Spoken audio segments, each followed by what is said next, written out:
نحمده ونصلي على رسوله الكريم اما بعد فاعوذ بالله من الشیطان الرجیم بسم اللہ الرحمن الرحیم۔ جنت میں داخل ہونے والے اعمال۔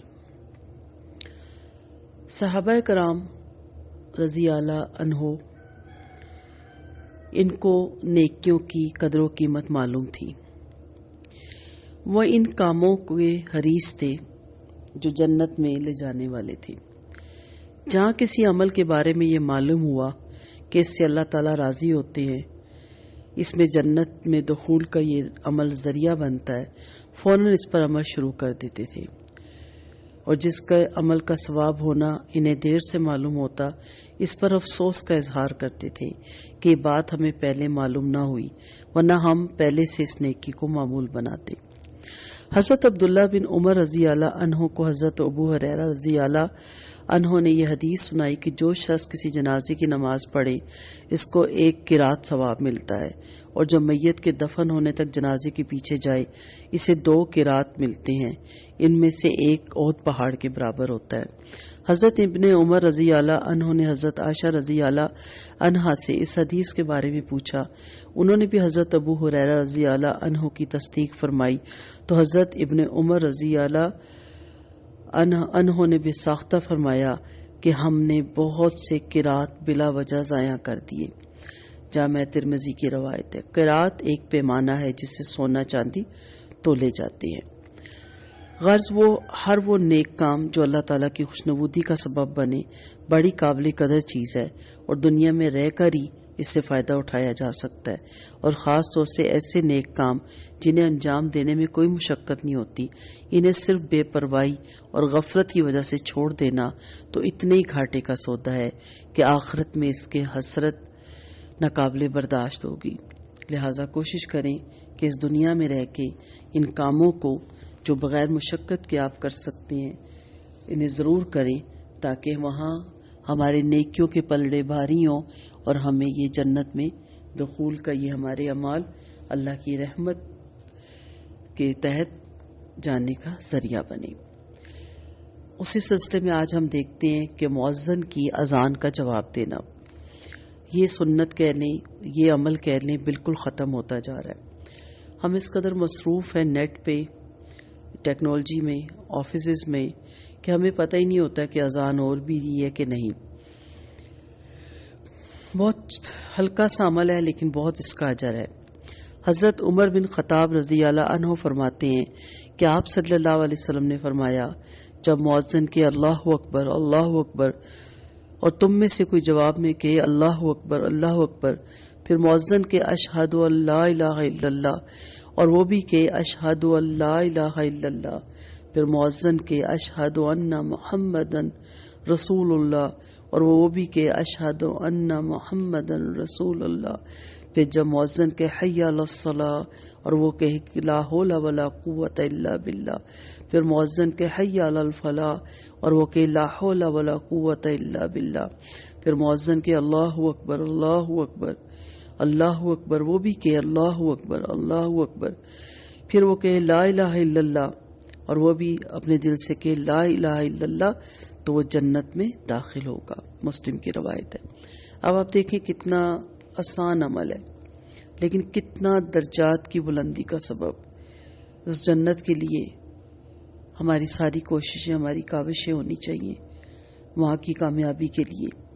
تو ہمیں ہر وہ کام جسے جنت میں دخول کا جو ذریعہ بنتے ہیں اس میں بڑھ چڑھ کے حریص ہونا چاہیے۔ اس حدیث میں آپ غور کیجئے، یہ حدیث عظیم الشان اور جلیل القدر اور عظیم النفع ہے، اور جاننا چاہیے کہ مؤذن کی اذان کے ساتھ ساتھ جواب دینے پر اجر و ثواب کے متعلق ایک حدیث آتی ہے۔ چنانچہ حضرت عبداللہ بن عمر رضی اللہ عنہ فرماتے ہیں کہ آپ صلی اللہ علیہ وسلم نے فرمایا، جب تم مؤذن کو اذان دیتے ہوئے سنو تو تم بھی اس طرح کہو جس طرح وہ کہتا ہے، پھر مجھ پہ درود پڑھو، کیونکہ جو شخص مجھ پر ایک بار درود پڑھے گا اللہ تعالیٰ اس پر 10 رحمتیں نازل فرمائیں گے۔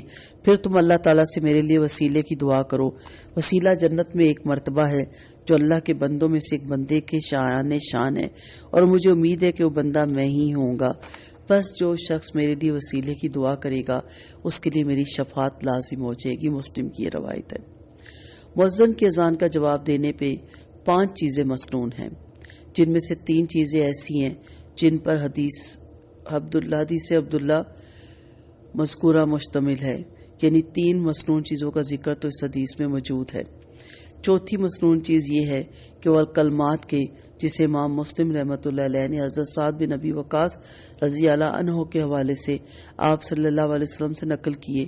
آپ صلی اللہ علیہ وسلم نے فرمایا، جو شخص مؤذن کی اذان سن کر یہ کہے گا اشہد ان لا الہ الا اللہ وحدہ لا شریک لہ وان محمدا عبدہ ورسولہ رضیت باللہ ربا وبمحمد رسولا وبالاسلام دینا، تو اس کے گناہ معاف کر دیے جائیں گے. رضیت باللہ ربا وبمحمد رسولا وبالاسلام دینا.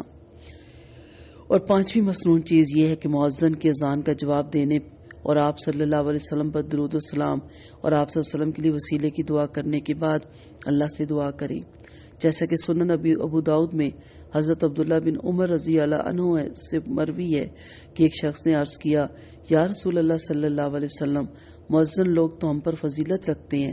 آپ صلی اللہ علیہ وسلم نے فرمایا کہ تم بھی وہ کلمات کو جو وہ کہتے ہیں، پھر جب تم فارغ ہو جاؤ تو دعا کرو، تمہیں عطا کیا جائے گا. ابو داؤد کی روایت ہے. بس دن رات میں یہ 25 سنتے ہیں جن کی پابندی وہی لوگ کرتے ہیں جو دوسروں سے سبقت لے جانے والے ہوتے ہیں. تو دھیان رکھا کریں، آپ جس حال میں ہی ہیں، اس میں بوضو ہونا بھی ضروری نہیں. کچن میں ہیں، کسی کام میں ہیں، جو جاب کر رہے ہیں وہ آفس میں ہیں، جیسی اذان کی آواز آئے کچھ دیر کے لیے رک جائیں، رک کے اس کا پراپر جواب دیں تاکہ اس عمل میں شامل ہو جائیں جو جنت میں داخلے کا سبب بنے گا.